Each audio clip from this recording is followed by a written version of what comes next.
Hello dear 1000 PS friends, KTM has another new 1390 in its range, and that's the Super Duke GT. If you're interested in it, stay tuned.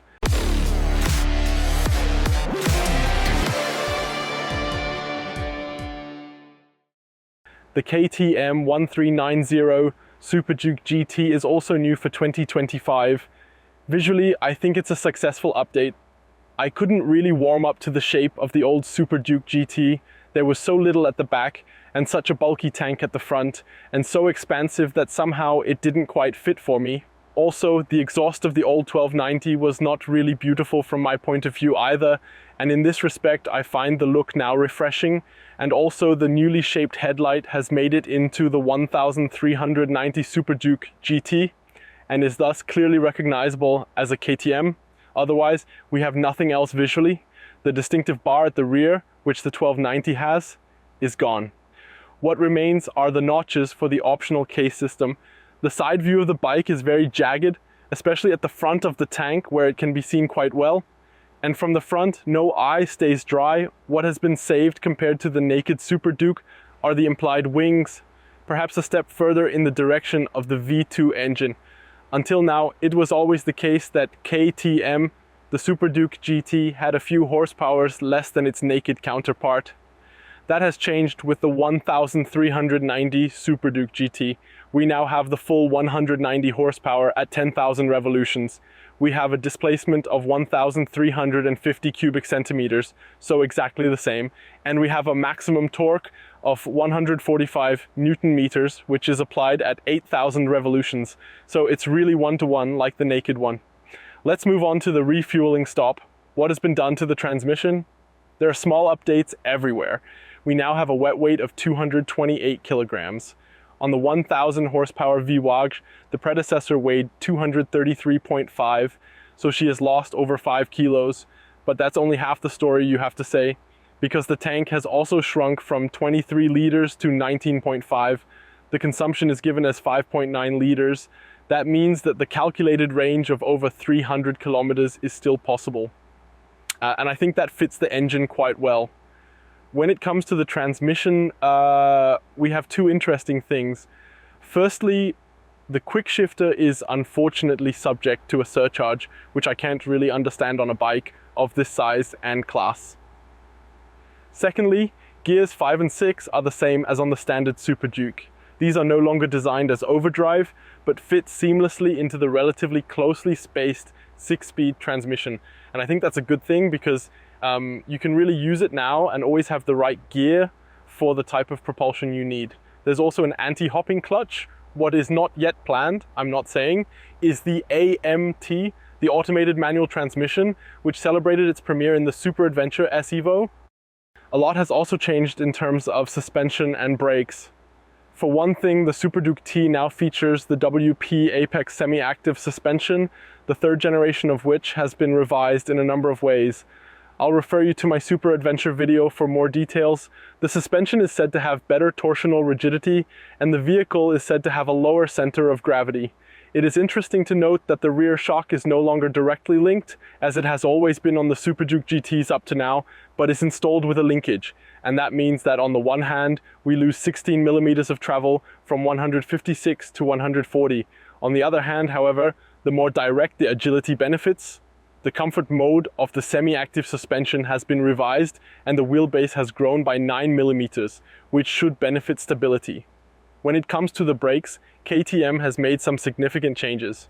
We have Brembo-style EMA monoblock 4-piston brakes with 320 millimeter double discs at the front. At the rear, a single 240 millimeter single disc is sufficient.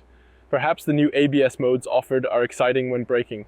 In addition to the Street and Supermoto modes, there are also Sport and Supermoto Plus modes. The first test will show exactly what each of them does, but in any case, you can now choose between 4 different settings. The GT's original tires are the proven Michelin Power 6, a tire that is well suited to the vehicle. We have the 200 tire at the rear, exactly the same size as on the Super Tuck, and the classic size 120/70/17 at the front. The electronics have also been based on the Super Trencher S, which means we have the ACC, the adaptive cruise control, and the automatic distance control to the vehicle in front. This is now included as standard in the vehicle. We also have the new large touchscreen display, but not horizontally, but the vertical 8.8-inch touchscreen TFT display with a split screen function. This means that you can display two things next to each other, for example, the new offline navigation system, which will be available in conjunction with the KTM app, and the riding information on the right. What is practical about this is that there is still enough space left in the cockpit above these displays, so that you can easily mount another navigation system or a mobile phone at high RPMs if you wish. There has also been a minor innovation. The riding modes can now be accessed via direct control using the mode button on the right handlebar. We have Rain, Street and Sport as standard. In addition, there is the new Custom mode, which used to be called Performance, and there is an optional Track mode. And now I can give you some riding impressions of the KTM 139 Super Tube GT. You heard right, riding impressions. I had the honor of being one of the few journalists to ride a very close to production prototype of the GT in mid-September. And that was during a ride where we rode several prototypes, including the KTM 1390 Super Adventure. And now I can draw a few comparisons for people who may not have been interested in the two models and don't know which is better. On the one hand, you notice that the GT is a sportier machine. It can travel, but it is designed for sportiness. The seating position is much harder and much more aggressive, and the engine is much more like a naked bike. At under 4,000 RPM, it's rather raw, and above that, it picks up as if there were no tomorrow. The 1390 Super Adventure is much more pleasant and smoother. This power delivery at low revs. What I can also say is that the new headlights, these cornering lights, the old one had them, but that the cornering lights have now really reached an incredible level. We had a dark forest, and even there we could see that it illuminates beautifully the areas along the edge of the road that you otherwise don't get so well lit. So there really is something to look forward to. And the dash and the screen, it's great. At first I was a bit irritated by the format, but then you get used to it very quickly. It's easy to read and can be operated with gloves. I was surprised.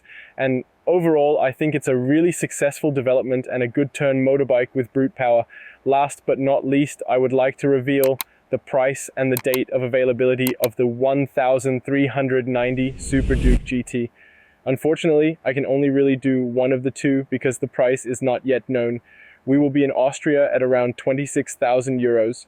I guess that is at least the list price of the current Super Duke. It won't play below that.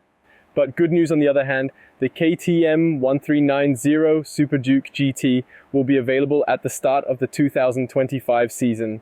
And I think it's a bike to look forward to.